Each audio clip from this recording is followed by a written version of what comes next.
So let's begin the session, and my apologies for the mask because of the protocol.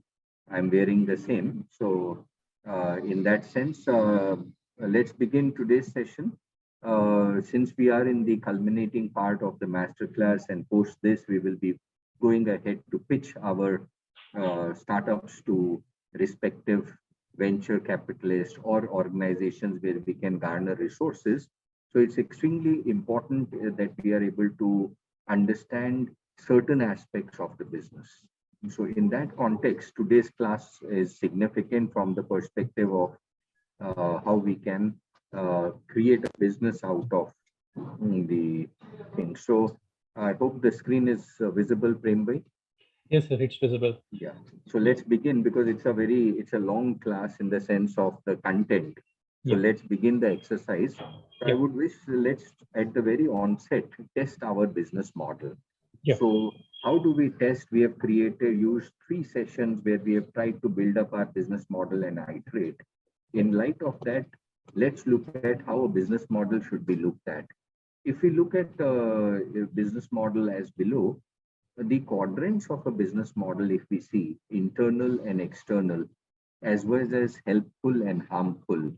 Now, Yeah. those categories can exhibit the strength, weakness, opportunity, and threats for the different sections. If we look at the threat side, the cost actually falls there. External and harmful sometimes are the factors such as cost, such as value proposition, which sits right at the center, which sits at customer segment clarity, and also a little bit upon customer relationship. So those fall in the category, if you may recall the business model, the bottom two squares where opportunity threat is written are revenue models, revenue streams, and cost structures. And then on the top middle, it's the value proposition. On the right hand side, we have the um, specifics in terms of customer segment and early adopters on the so that's how the whole business canvas can actually be looked at from the perspective. Having said that, let's now get into how do we work with the canvas. So let's begin with the very center value proposition assessment. And here my suggestion would be that I'm going to give these slides to you in order to assess ourselves in terms of the value proposition. Same way, if you look ahead, we would have cost and revenue assessments, and then we would have subsequent infrastructure assessment. So these are range of business model variables which actually result into kind of assessments of different nature. Uh, Having said that, I'm sure we have created business models in the past, and this would be a test of our business model. So if I would say, how should business models be tested? This session, the first part, today we have 4 sections in the session. The first part would deal with this. So I would want to give you these slides in order to work up for, let's say, what benefit. So we benefit from strong margins falls on this side. Our margins are poor falls on the right hand side. Now, when we speak about this, if you may recall, last time we had done that. How do we produce innovations in business model very components? So we saw examples of, can we innovate in terms of customer segment? Can we innovate in value proposition? I'd given 2 examples last time. This would be in continuation. The moment we realize that if we fall somewhere on the right hand side at, let's say, 4 or 5, which means our margins are poor, now that would indicate that we need to do something about it. Now, what does that mean is that it tells us, it's an indicator that we need to do some innovation in our processes or systems in order to enhance our margins. For example, let's say sometime we say we'll partner with certain organizations so that the cost is mitigated and our margins can go up. Sometimes we may eliminate certain partners. So in the same situation, we will try to look at the business canvas and see that can we look into increasing our margins. Same if we look at our revenues are predictable, our revenues are unpredictable, which means that in initial stages when we approach our customers, it is not getting us any clarity about the predictability of the sales or revenues. It keeps moving up and down. Now, what does that tell us? That tells us that let's look at few newer segments and see the profitability in that segment as well as the revenue predictability in that specific segment. In order to mitigate risk, we can also say that we will adopt 2 or 3 specific customer segments which will be able to benefit us in order to make certain conscious decisions.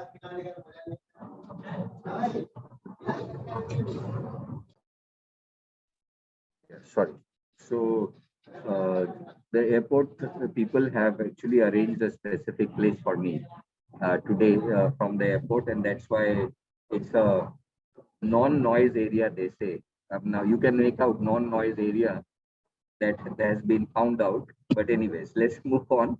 So having said that, we were talking about how can we look at these variables and make certain decisions based on those parameters. Uh, let's take the third, just to a few of them we will take in order to get a little clarity on what should we do. For example, our costs are predictable, our costs are unpredictable. If we are dependent on certain components like we are seeing, in case of Prembai also, it is evident because the chips cost has gone up. Now, it's not just about the chips cost going up, it is about the availability of the resources also. With the non-availability of resources, do we have parallel alternatives in place? Otherwise, the cost goes up.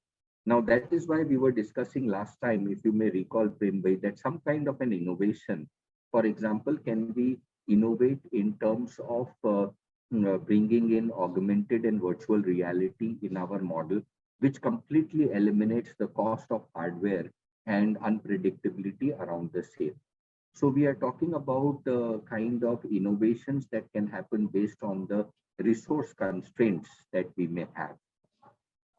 That's what we are trying to discuss here in context of the business model. So what my suggestion would be that it should not be treated in a way that it is only an assessment of a business model. It should be treated in a manner that we are trying to innovate in order to find uh, for our business model the right kind of fits. Now, this part is not actually done usually by startups. In fact, I have hardly come across programs also or startups that would say that we don't look at our business model from a static perspective. We look at our business model from an innovation perspective. How do I make my business better? So this exercises should be taken in that light, and we should not be worried that the reality, it will give us a reality check, but it will also tell us that where should we innovate. Let's move on.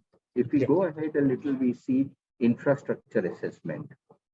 Resource needs are predictable. On the other hand, resource needs are unpredictable. For example, one of our friends from the education sector was previously mentioning about teachers, non-availability of teachers and unpredictability in the kind of quality of teachers that we are talking about. Now, having said that, what do we do? So we can look at certain innovations in terms of how do we recruit people, how do we give them contracts with us, or even to an extent, we can look at how do we completely eliminate this system and bring about a new kind of system around the same. For example, the kind of resources needed here are teachers. Can we get into a structure where we can have intelligent teacher, which is based by AI, and that teacher can supplement a role of the teachers to certain extent.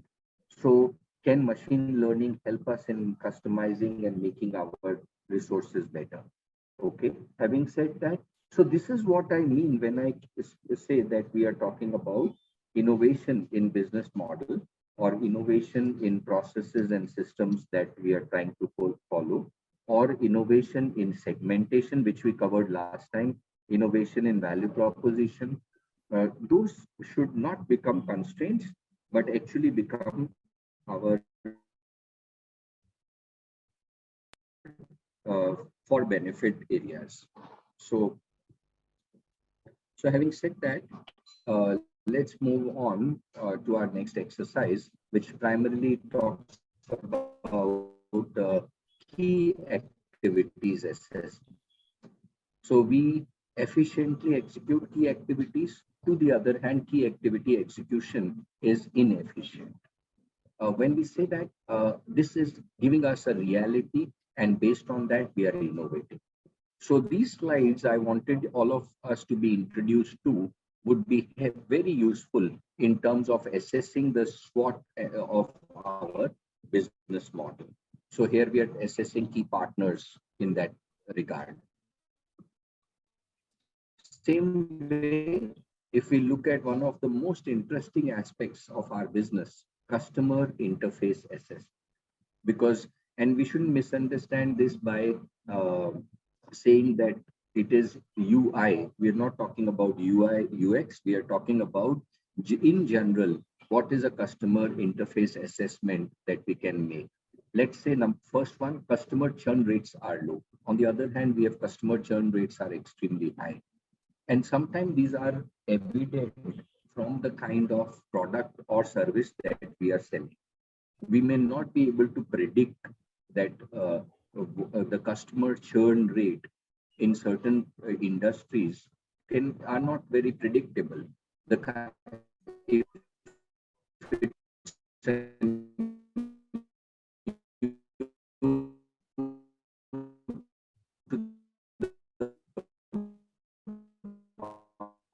market product, it is now we all would agree that when we begin, we segment our customers based to an as refined manner as we can.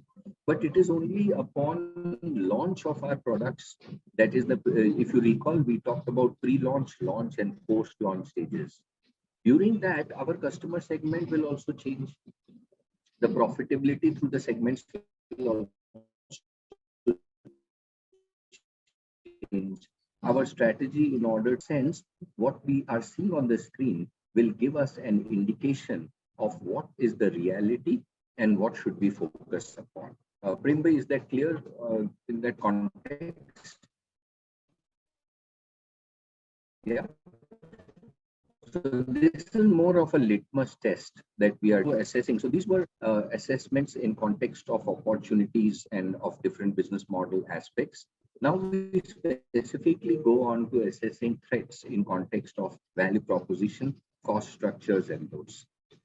If we look at value propositions, are substitute products and services available?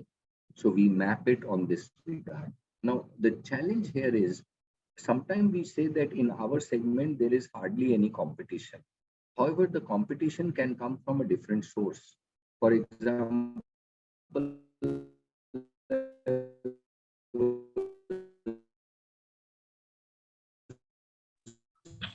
So there's an audibility problem.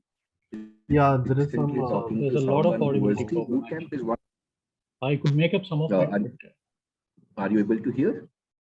Yeah, now it's clear. Yeah. Okay.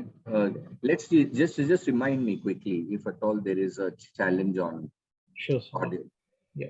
Yeah. So the first aspect that we were talking here is like a friend was talking about that I'm launching a boot camp model. Now, if we, and there says there are hardly anyone who are providing boot camps. However, when we looked at it, there are many people who are providing after school programs. Yeah. There are many who are providing kits. Now, it cannot be looked at in isolation that there are no boot camps happening. So there are no substitutes to my product. Our substitution can actually come from different sources. They can come from entertainment. They can come from academic.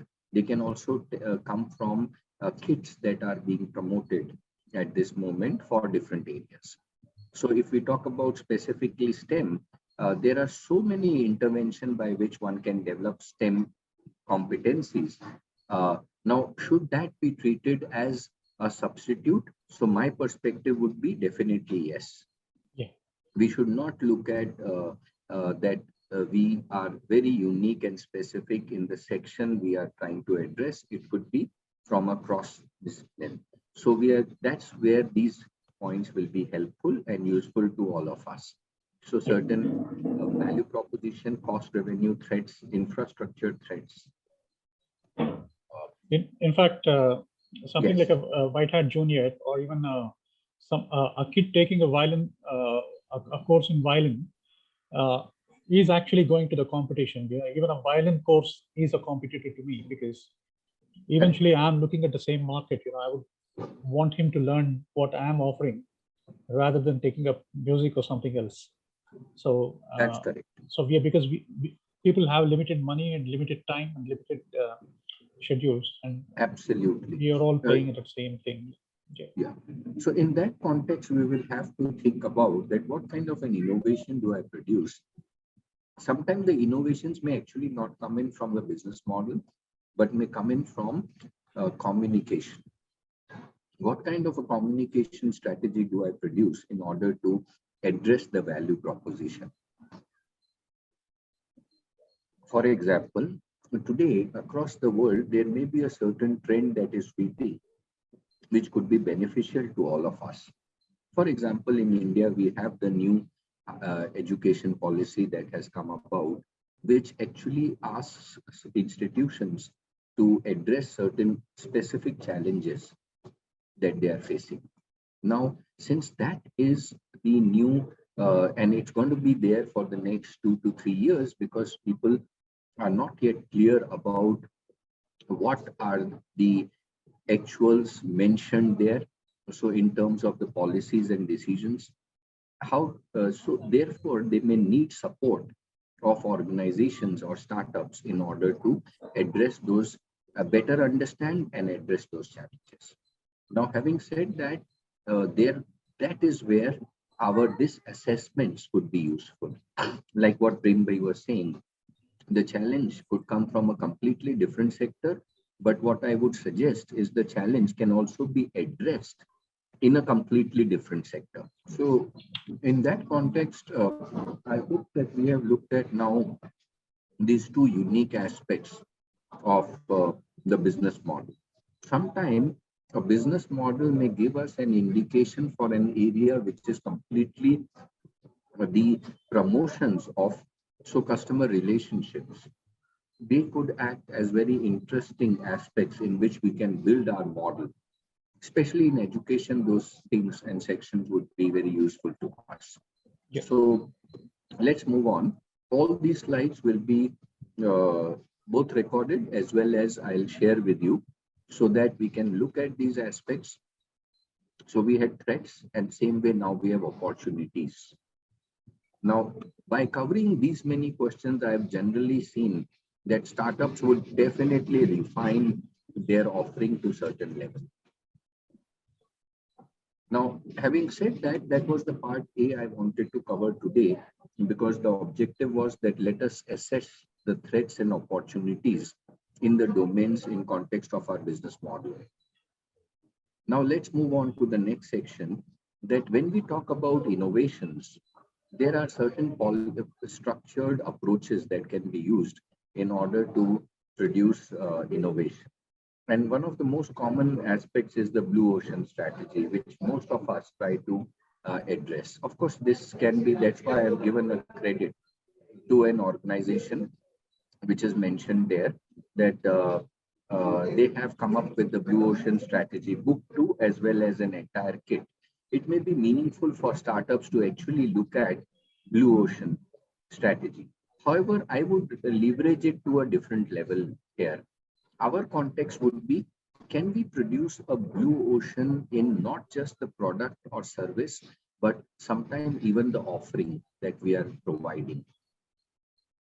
Sometimes it can be in the change in game kind of proposition. For example, if you recall, Philips has come up with a bulb which says that they will charge us not for the sale of the bulb, but for the usage of the bulb. The moment I do that, I change the game. Now, in education, that has become very prevalent, and it will become even more prevalent that people would charge on the content and the knowledge gain. Right now, we are on the content side. Can we move the game to the learning side? Can I charge a person on the learning outcome? So we are seeing the learning outcome being given a lot of emphasis. There will be a time very soon when we will be looking at how the learning outcome can actually be charged and not the content or the education that I'm providing.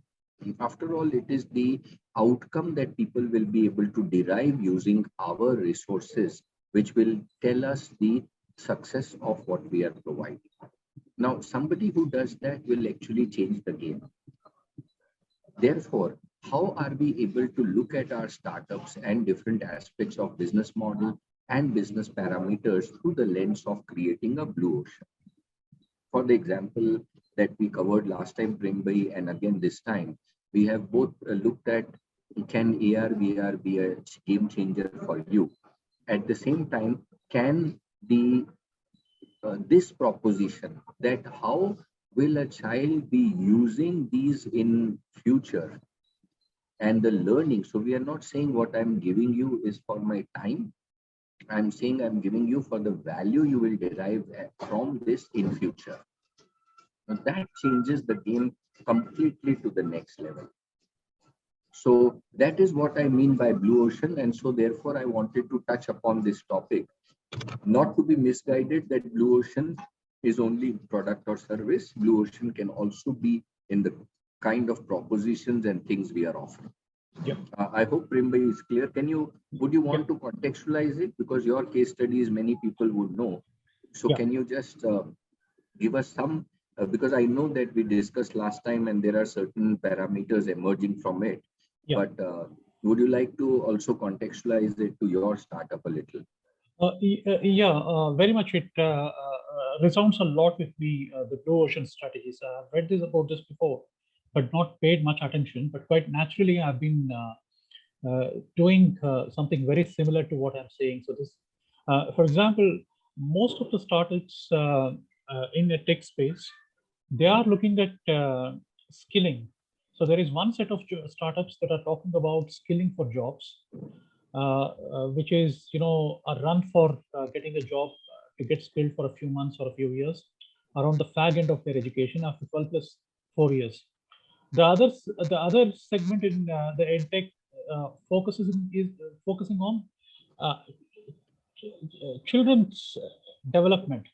How they exam preparation, hobbies, or but much of the hobby market is basically what they claim as innovation. Is much of it is actually focused on instant gratification, where students have they do a project, but there is absolutely no, for example, if you're building a robot, how does it connect with with electronics, and how does it connect with data acquisition? How does it connect with the fundamental aspects of physics? None of which are. So it's only a short-term course where they're coming out with a product of their own. They feel nice about it, but the real learning outcomes are very limited in that case. So what essentially I'm focusing on is giving them the wisdom itself, giving them that to cast them in a mold of innovation, wherein they are able to solve problems. So they learn the foundational programs in coding and electronics and all these things, and they are challenged to create. So, for example, they are shown how to compute using voice based on text to speech or speech to text programs. And they develop voice-based products like voice-based lights, voice-based fans, voice-based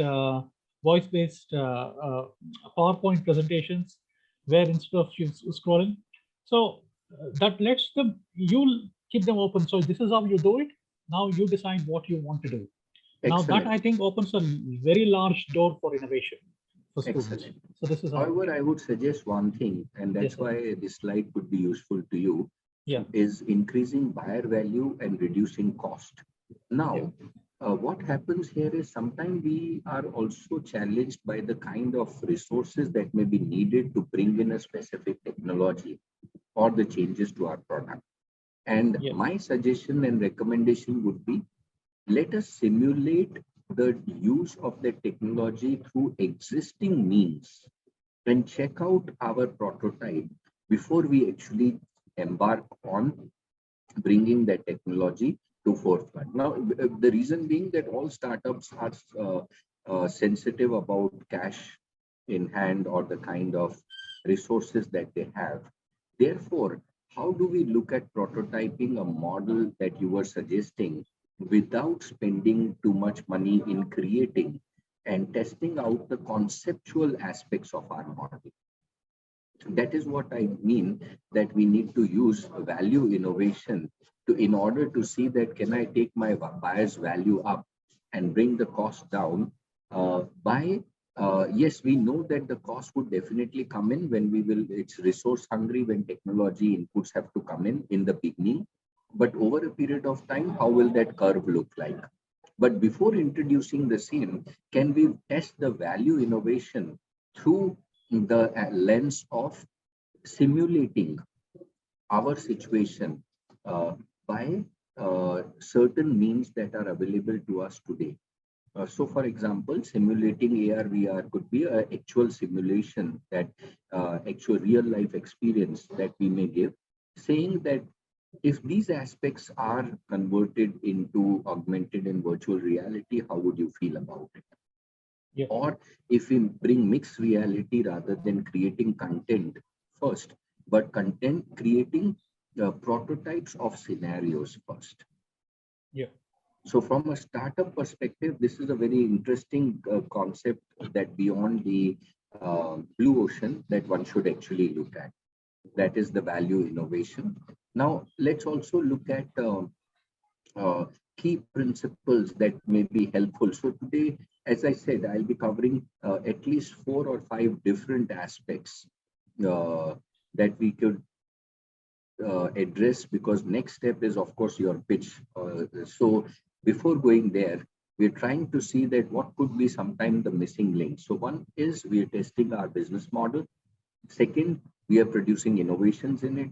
Third, we are looking at what value I'm deriving for my customer by reducing cost or increasing their value for expected outcomes. The next, we also should be interesting from the perspective of, can we bring in sections which are non-users to us or had been users to us, but how can they again be brought into the loop? So in that context, this slide could be helpful to some of us.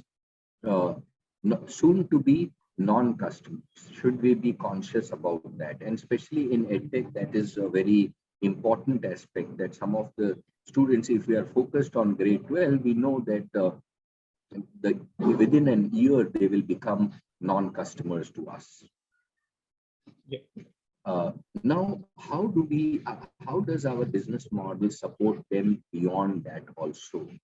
Once we have got our customers, now just to give a case, because Prem Bhai is here and his case we can take up, somebody who took our services at the K-12 level is also very keen to take it up in his further higher education studies, where you had come up with engineering models that could be useful to students. Now, somebody who's already our customer, can it be in a structured approach taken up that we could help you in the first year of engineering through our same services once he has become our customer?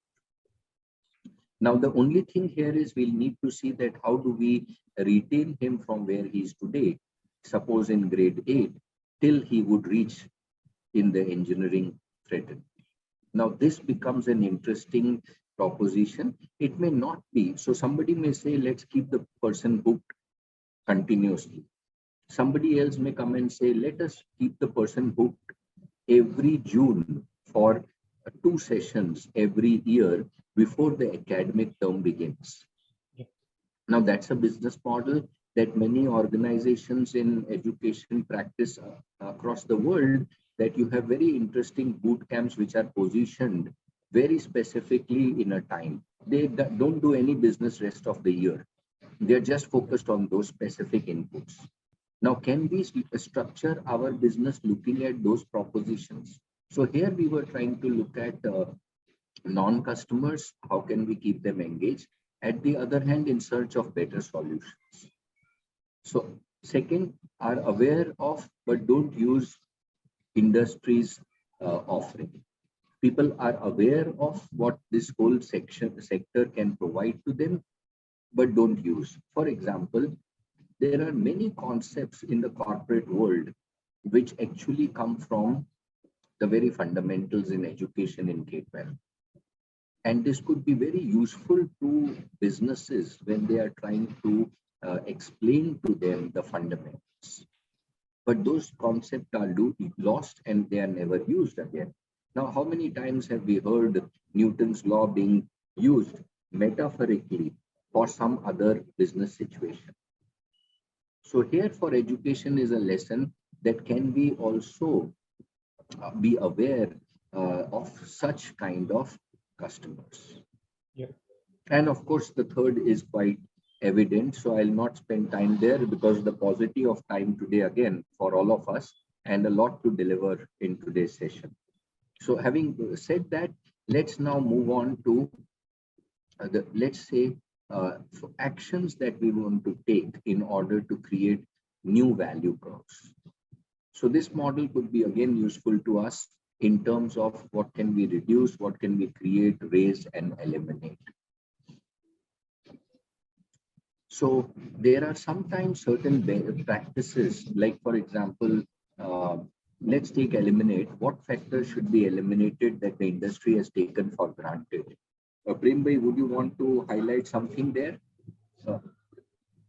What factors should be eliminated that the industry has taken for granted? One thing that the industry, what I feel, what they do take for granted is how this is useful to us, or how this is it required at all. So this question I get asked when I'm talking to them about sensors and about Newton's laws and simulations.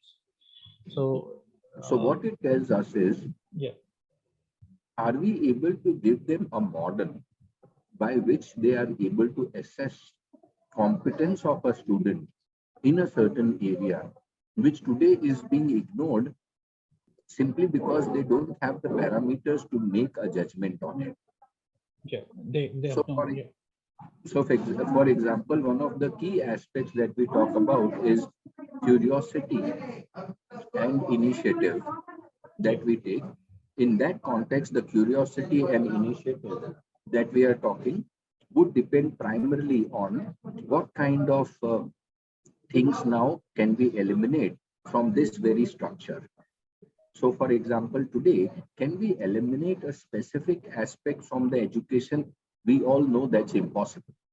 But can we create ways of measuring and evaluating, which would give us, not us, but the people a right to understand that this could actually be done? Like for years, we have been talking that we should inculcate questioning in children, ability to question.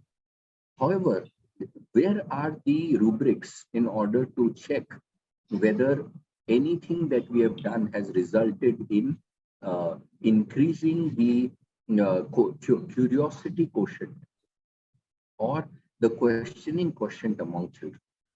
Now, if the school is not aware about these things and they don't look at, there's no research behind it, then they would accept what is available to them. So here what we are saying is, if we want to eliminate something, can we give them certain aspects which would be useful, which later on can actually become a strength for us?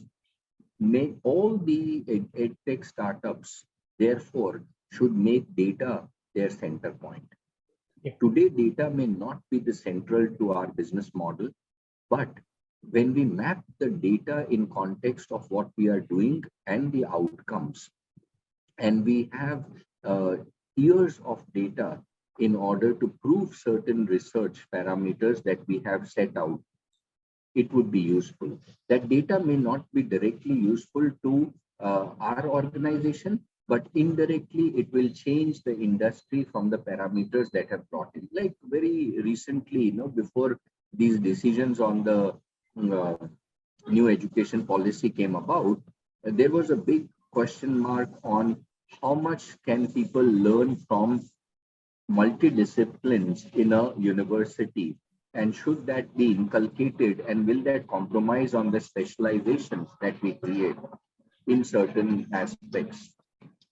So if we look at those parameters, we are talking here that can unless somebody has data to prove that this is working, it becomes a challenge. Now, all edtech startups have that data points, but many of us miss out on the usability of that specific data for research purpose, which could back and change the mindset of the people over a period of time. We would look at that data from today, what decision I can make out of the same.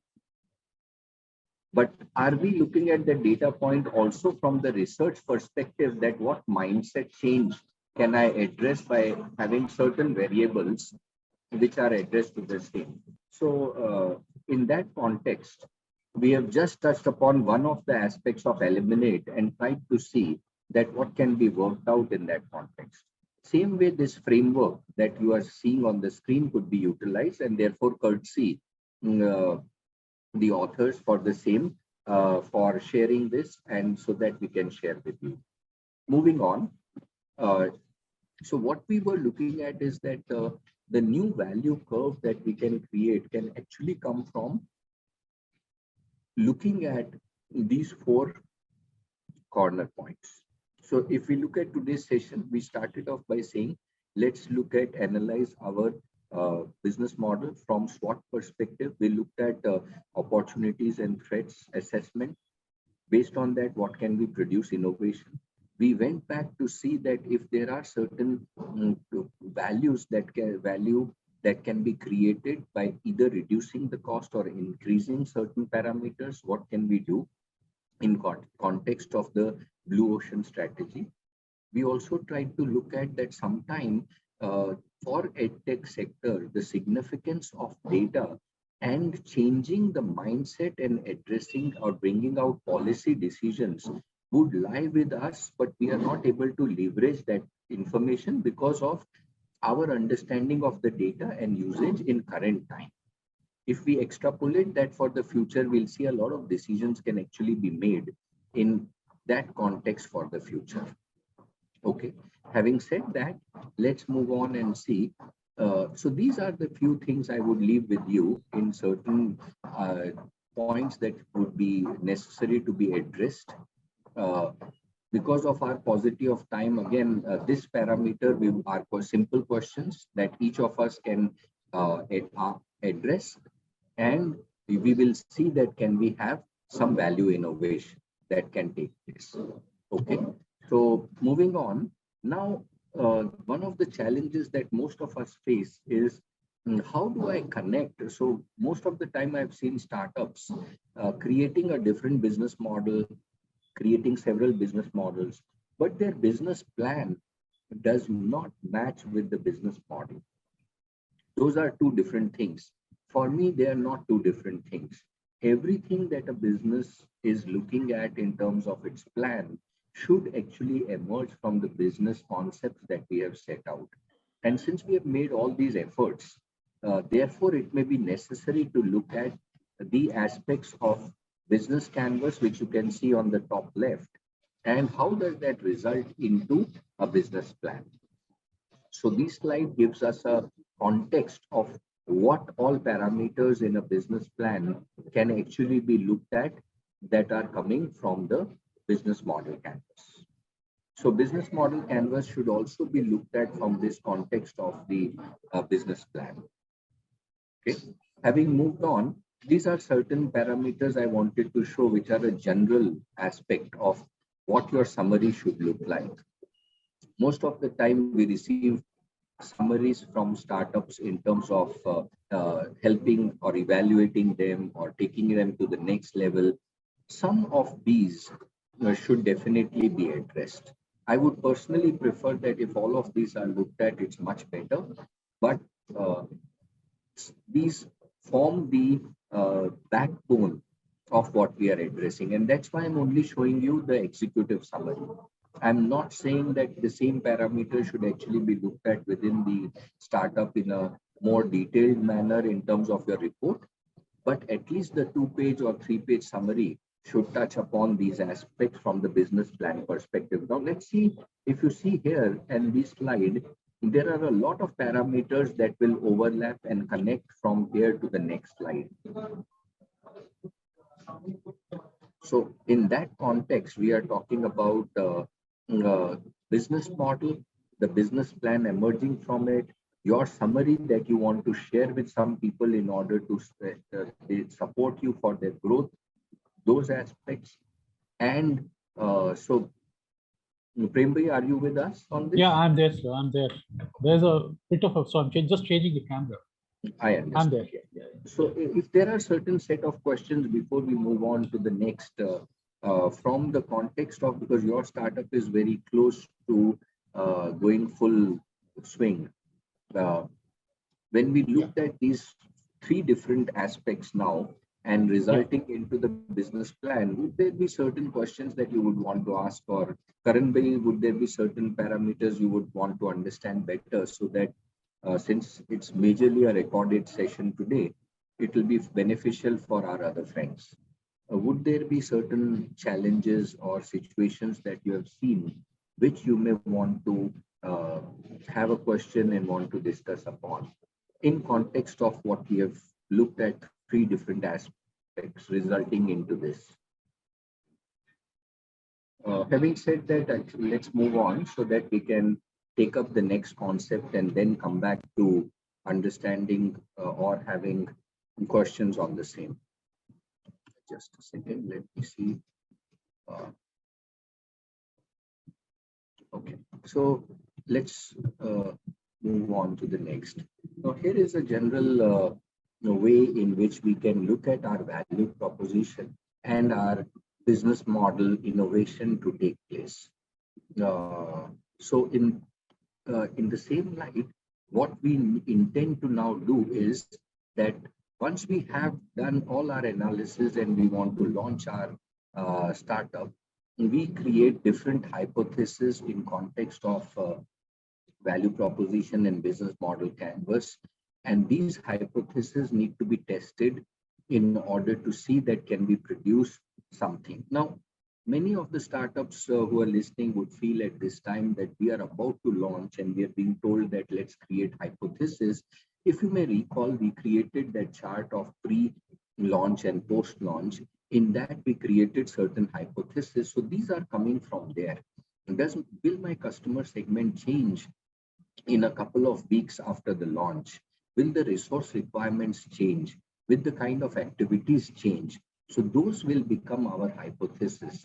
And what we intend to therefore do is once we set those hypotheses, we will create certain design of the business model and value proposition, and then launch it in our market in order to test, measure the outcomes, learn from it, and again go back to our board.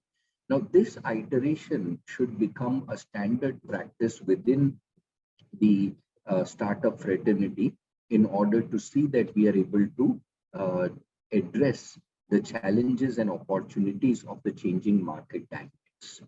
If we look at these aspects, what would that mean is we are trying to use a lean structure in order to find our answers by creating hypotheses, conceptual prototypes, and then products and services, which will lead to a variety of minimum viable products that would be useful to the market.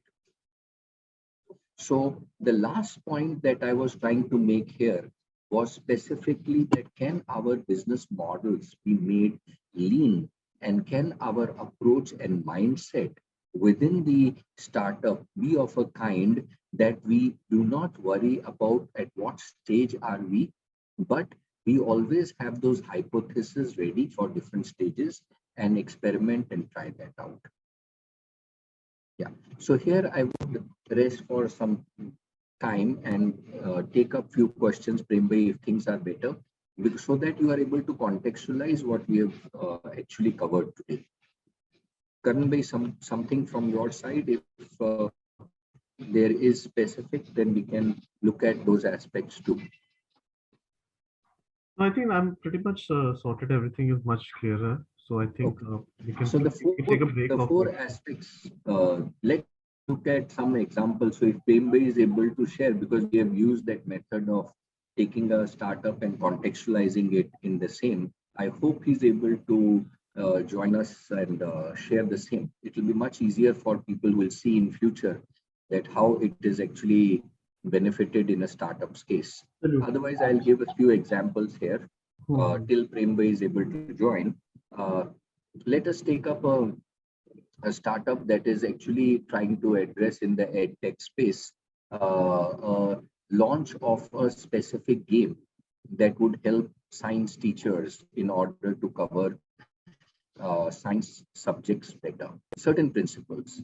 So let us say that somebody is wanting to launch this game, and the basis of this, their premises is that it will be used by a science teacher in a school where the science teacher will play the game with the students in the class so that the concepts are learned better.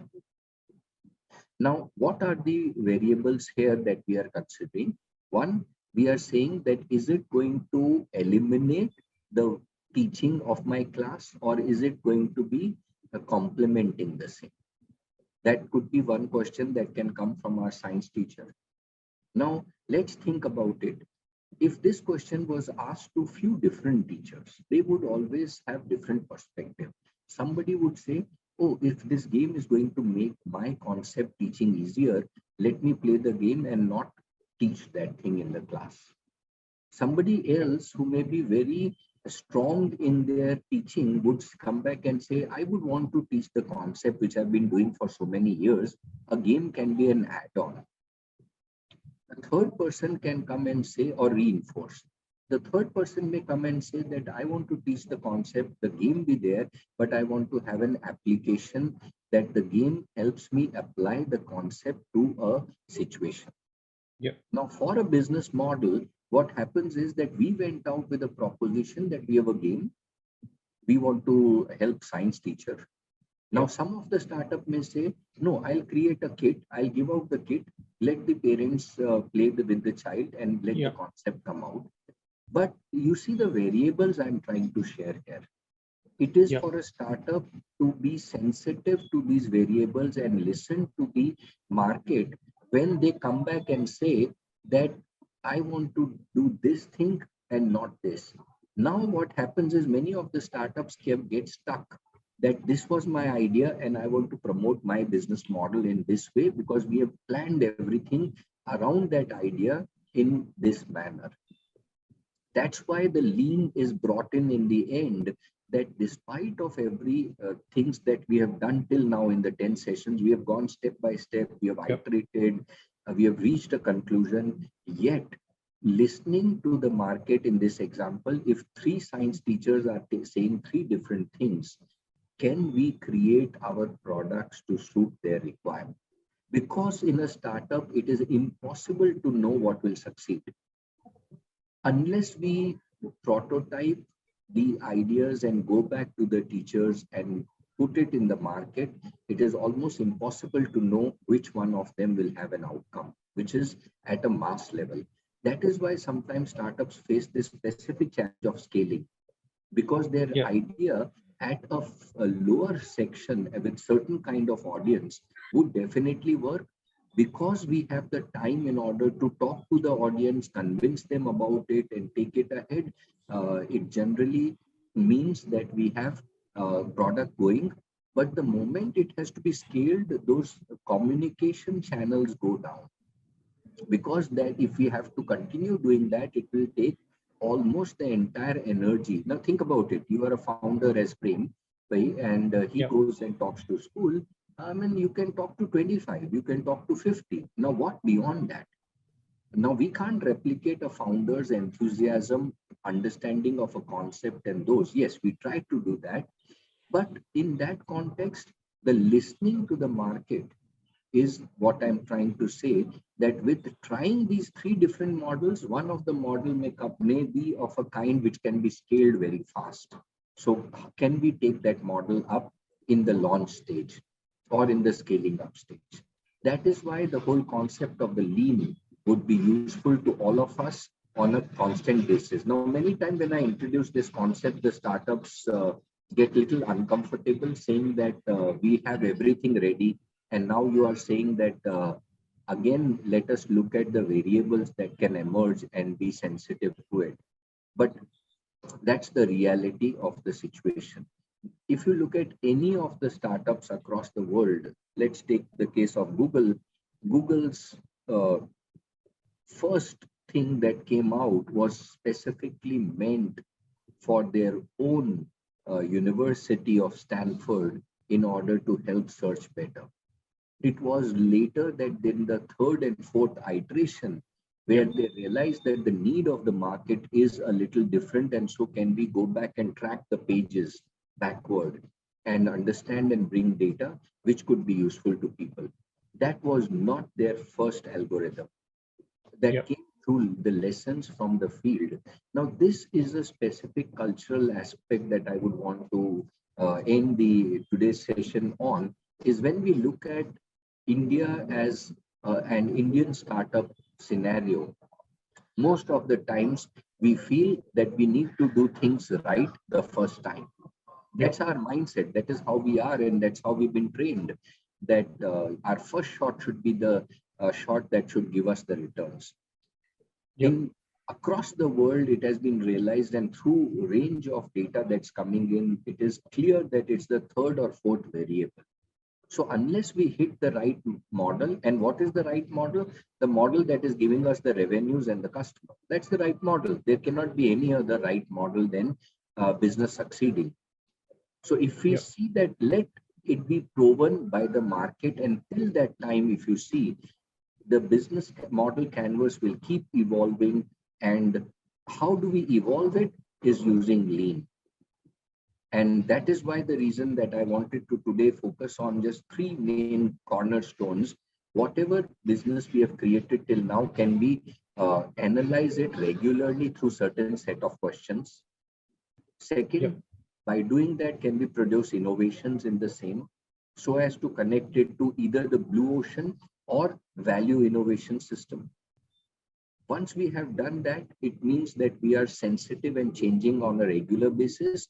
How do we do that? We use the concept of lean in order to set out hypothesis, create prototype, and test it with the market. So that's Yeah. where I think we need to keep evolving. The fourth aspect, of course, was that everything that comes in our business plan should actually flow from the business model canvas. 99% of the time, I see business model canvas are just hung in the offices. They don't reflect in the business plan. And if that does not happen, then what actually happens in reality is all the hard work that we have done in creating our startup does not actually reflect in the business plan. Those are new thoughts from an entrepreneur's perspective, which are articulated in order to raise funds. Fundraising is never an isolation thing. Yeah. Fundraising is connected with the basic concept of whether my product will sell or not, which is the value proposition. And this Yeah. is a common mistake that when all of us do. I mean, I'm not saying I'm also a part of it, that when we create a startup, we create it thinking that, okay, how do I achieve my objective of raising fund? And not that whether my value proposition is justified or not. That is why once we raise fund, we suddenly realize, now what do we do? No, because now we have achieved that objective. How does that translate into? But if it is flowing from the business model, it will always be in the right direction. Yes, Yeah. Prem bhai, would you want to, now we can see and hear you? Yeah. Because we always take one example. Yeah. there was a contextualize this learning with your example. sure, sir. Yeah, sorry about that. Yeah. Sure. So can we contextualize today's learning through your example? If you may want to share something, so it may help our future startups who will be looking at this in order to make certain steps. Yeah, one of the things that I've been working. There have been quite a few of them. I think some of them I shared to you earlier. It was one of 1 minute. So let me just leave the. I'm connected on 2 computers. Yeah. Yes. So the voice is coming back to me in the form of an echo. I can understand. Yes. So my initial plan was with a very broad, with a very broad range of hardware. So it actually included sending a huge hardware kit in order for the student to set up his own home. The idea was to set up for students something like a home lab, where the student can work the way Steve Jobs, can carry out that kind of a garage work, but with a structured, with an open-ended curriculum, wherein he is able to carry out a very vast range of ideas. So that was the initial plan that I had conceived. Now, this kind of a plan could only be implemented through makerspaces. It was not something that students can do it. So when the COVID struck, I actually wanted to give up on the idea. But that was when the White Hat Junior was making a lot of waves. They raised a lot of funding and they eventually sold it out to the Byju's for a very good valuation. I don't want to comment on that, but there were a lot of feedback from the market that I got from a lot of parents and also from a lot of teachers, who knew that program, that the sessions with the White Hat Junior or any other program are not interactive. There are no activity-based programs because whatever the programs, even the regular school programs, one of the things that a lot of students face is screen time, high exposure to screen time. Correct. High exposure to screen time without the accompanying kinesthetic element that naturally comes when we are uh, when we are in the when we are actually going to school. In the school, we play, we go around, we stand up and ask questions, we go to laboratories, we go to field work. All these things are kinesthetic elements. Demonstrations are given, but here the online education is all about conveying information through internet, and that was the limitation of it. And there were, of course, the other elements, like there were some activity-based courses that I have seen that were not very that were not overly that I was not very much convinced about. I understand, but just let's So take a minute and look back on our journey of I these can't hear you. events. Yeah, what I was saying, are you able to hear me now? Are you able to hear us now? Yes, I can hear you. Sorry. So what I was saying is that looking at the journey of these 10 sessions, when we are culminating it today in terms of this few crystallizing the entire learning into iterativeness, assessment, innovation in business models and business iteration by using lean. Yeah, that's exactly what I'm coming to you right now. Great. Yeah, the way this actually helped the UINSET program.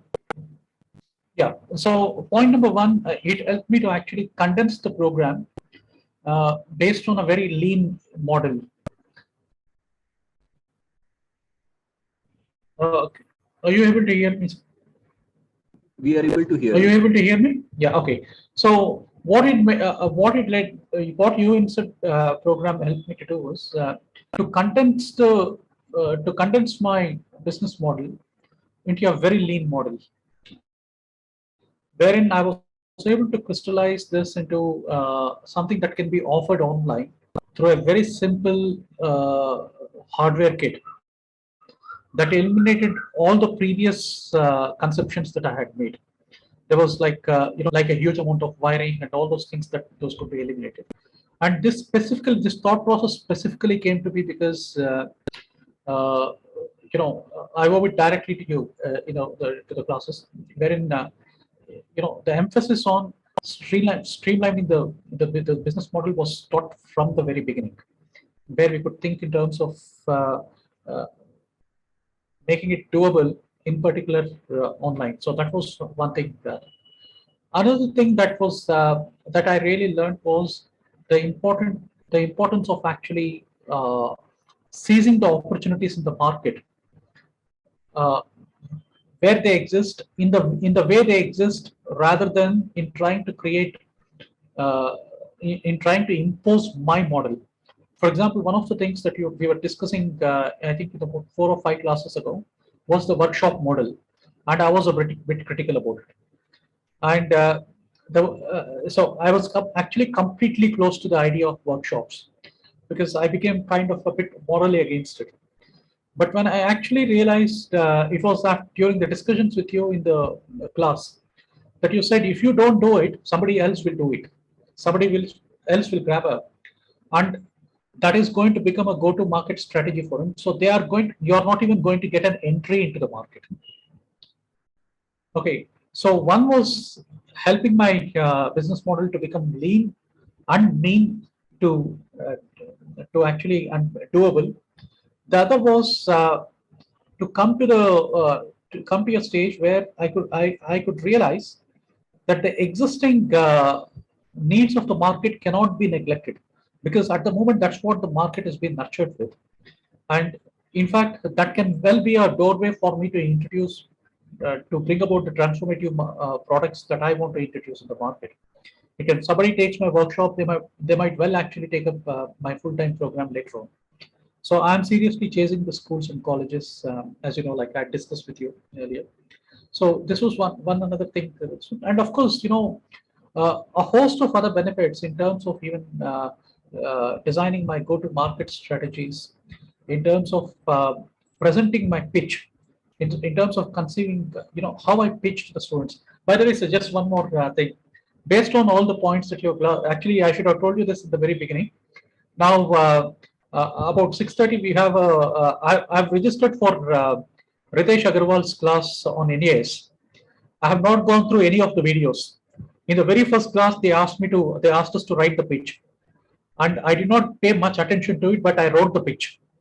They gave me a very good feedback for the first pitch, and today I came to know that I have been selected to in the top 5 pitches. Congratulations for that. I'm Yeah, very yeah, happy that. yeah. I would like to share that this one with you. So I was I was and I had not even gone through. I did not even go through one single video of Ritesh Agarwal. It was completely. I think this is the biggest. This one that I came. This was the area where I realized that the UNICEF classes have been of terrific value to me, because I only had to begin the pitch from. It's only a 200 line page, 200 word pitch, but the ideas I could condense it in a very concise manner, and in the way exactly that was needed for me to get selected as a top 5 pitchers. And I hope I'm going to top the this one as well. That's what I'm looking at. Sure. We look forward and we'll want Yeah. to support you in the same. Currently, if you are there for Yeah. just a minute. Yeah. Yeah. What I would suggest is that few things that are important, which we can actually conclude with. One is a startup is about doing.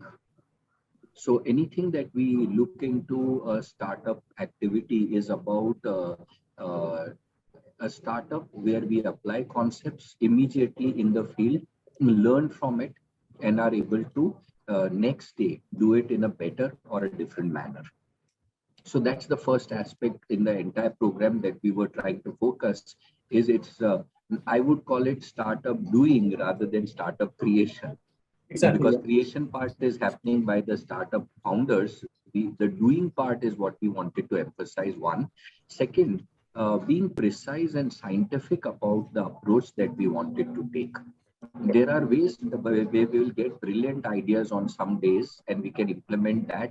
But however, if we are scientifically going about a fact, we'll be very easily able to convince people and first ourselves about the basics of what we are doing.